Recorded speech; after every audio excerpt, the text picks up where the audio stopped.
Thank you, Chairman Lipinski. Thank you all for being here today, and happy Railroad Day.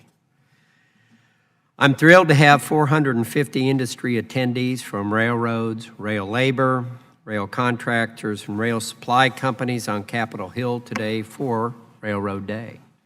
I look forward to meeting with fellow Hoosiers who operate in my Indiana 6th District this afternoon.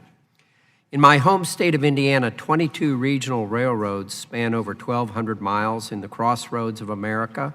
6 of those Class 3 short lines run through my district in southeast Indiana. Bordering the Kentucky state line at the tip of my district, Madison Railroad in Madison, Indiana, is a Class 3 short line railroad with 26 miles of operational tracks. Over the years, Madison Railroad has competed for funding from multiple federal grant programs to improve the safety of their tracks and bridges in rural America, Indiana. Of the numerous programs Madison Railroad applied for last year, they received one grant, the Consolidated Rail Safety Improvement Grant, or CRISI.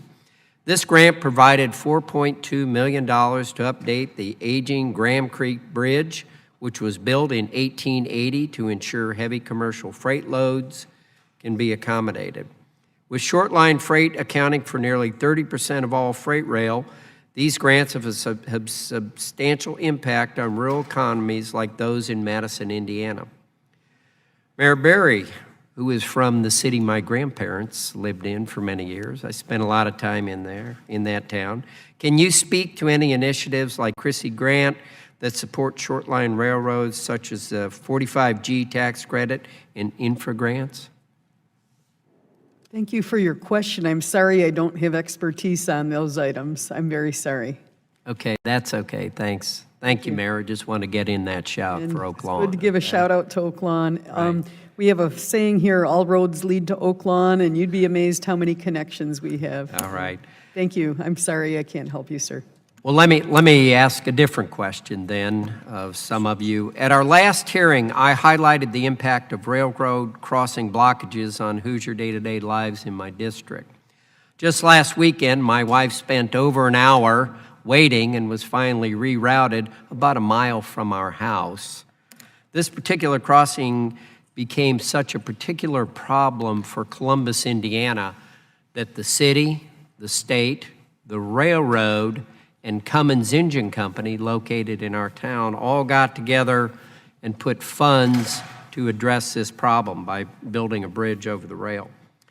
If it weren't for all their generosity, this crossing would likely still be waiting on public funding. Unfortunately, this story is common in rural America, my district, Indiana specifically.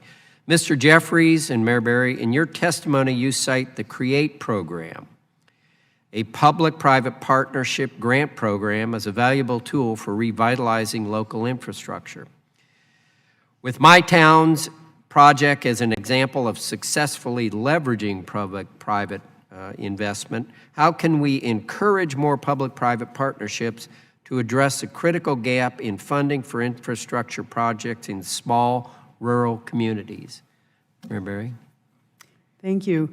The CREATE program really brings all partners to the table with a little skin in the game. And, you know, it's how government should work.